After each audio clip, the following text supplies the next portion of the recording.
Andy and Marianne Van of Trussville, Alabama, loaded up their 1966 Ford Shelby Mustang GT 350 Hertz Edition. The car has been washed since 1980. So purchased by Andy Van and Marianne. Y'all were married then? Or that was the year y'all got married? Yeah, I had it before we got married. Wow, it's an amazing story. Somebody to hang on to a car that's rare. That long, yeah. Untouched. You know, everybody's making Mustangs and trying to turn them into this. It gets more attention just as it is, because they're only original ones. I bought this when I came back from California. I've been working there. I had a pocket full of money. $2,500 later, the Mustang was Andy's. You know, they used the rental car for so long, and then they sold it, and he bought it. They turned them in to be sold. To be sold, yeah. That's the rent-a-racer for those who don't know what the H means. Rental rate schedule. Fill in the glove box with the bill of sale from Jim Skinner Ford. You could rent this thing $12 a day in Birmingham, Alabama, or $60 a week back in 1966. So y'all have lived here the whole time you've owned the car? Yeah. We've been here 55 years. Yeah, 55 in August. So this car, this is its home place. Well, 69.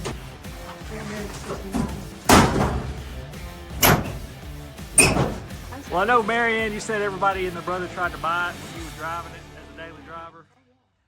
And that was the reason you said, I'm not driving it? She quit driving. I drove it for a long time. Who drove it? You said it was about 79, actually. 79 or 80. They've saved a lot of water not washing that car. It also attracted a whole bunch of attention in 2009 at the 45th anniversary of the Mustang Club of America show at Barber Motorsports Park, Leeds, Alabama. He had a pouch of chewing tobacco on the dash, some S&H green stamps in the seat, and an old Pepsi can rolling around on the floor.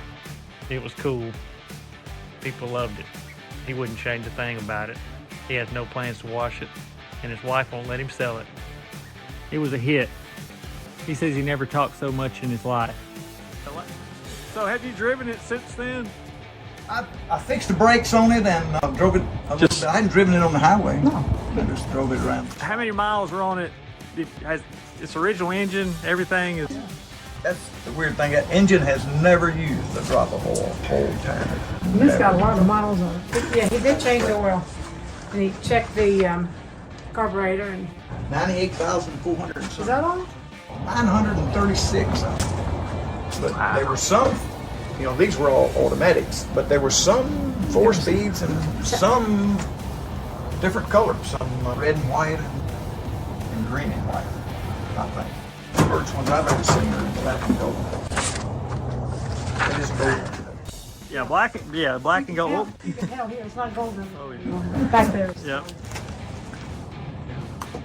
So you're about to load it up for the 60th, put it in the trailer. You're gonna keep the rain off of it, right? That's the plan. You put it in the trailer every night. Don't want the dew falling on it. I hate for it to get dirty. I tried to, I sprayed those fire things. I wanted to take the broom and knock them off, and he wouldn't let me. Adds to the character. Adds to the character. So you're gonna back it out or push it out? It's 15 years later, and Andy and Marianne are taking their Mustang to the 60th anniversary show. No power steering. Yeah, so this was just the family car back then. This was just y'all's daily driver. Oh, yeah. That's all it is now, except it just sits in the garage. Close. Smells a little like old gas. Still runs. That's great. That's great. Wow. Wow, that's something. I think it's perfect. Look at that. Yeah, I've always been a fan of the black and gold, so that's... I'll tell you what, it's a pretty car when they're restored, brand new, paint's shiny and the gold is the right color, you know, when it was in. Now, this thing still has the original shocks that came on it. It had about 5 alternators on it. 8 alternators. The one I remember most was down in Point Man, which was the Trussville police, and was going out to Clay Road, and I saw him sitting there, you know, it was at night.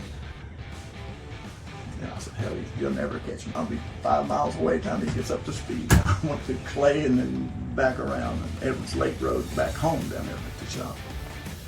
Next morning, I had a tail light out because the water would get in them and make the bubble. So I stopped. We didn't have any bulbs at the service station up there at my father's, so I stopped at George and Glenn's and got a taillight bulb and put in it and got up there and boy, pulled up the whole side of his the next day. The whole side of his car's torn up.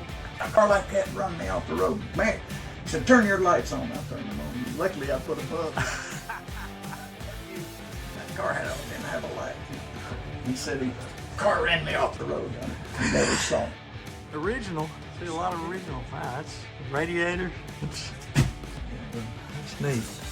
A little air cleaner. Alternators and push rods. Marianne ran into the garbage truck. Ah. Well, actually, it wasn't the I garbage. won't bring that up. I don't. It was Riggins. It was Riggins Hide Talent with a rendering plant up the road up there. It had those hard brake pads on the fence. And in the morning, cold in the winter time, you know, and she couldn't stop. Ran into the back. Wow. Yeah. Right there. Bent that course forward a little bit. Dang. That just adds character. It's a story. You got a story. And people, I think they're better just original. You know, they got all that. Well, that's a lot of people say that. I mean, they only original once, you know. And there's plenty of pretty ones out there. Just about all of them's been restored. You know, it's the rest of the way they're crashed. So you and Marianne both had Mustangs, and you saw this one for sale. What made you buy it? Before I met Marianne. Okay. Well, what made you buy it? What was the rarity? Yeah. And you know, it was I knew a little bit about them, and Did you say this is the car I'm never gonna sell? In your mind, did you say this is the car? pretty much. Wow! Look at that. That is awesome. That is That's awesome. 1981. And Wow. Grand Prix. Couple of troublemakers right there. Yeah, he was working for Chrysler at that time. I told him about you running over the Riggins Hide Talent truck. I did. We were sitting in a traffic light, and he was in front of me. Everybody took off. Well, then a car ran the light going this way, and that truck stopped, and I hit him. I never knew that. Yeah. No, we started to pull out, and he stopped. The rest of the story. The I rest couldn't of see. that's I was right behind his big truck. I mean, I couldn't see. It took Yep. us 50 years to make that up. her I alibi. made it up that day. Her alibi is flawless. It's I made it up that day. She probably told me, I just forgot. But wow. Yeah, that's he pulled out. He stopped in the middle of the intersection. He stopped. But if he didn't, he'd fight it. Junkyard Life loves a good story about an old car and a family that plans to never get rid of it. If you got one, leave a comment. Thanks for watching Junkyard Life, the story beneath the rust.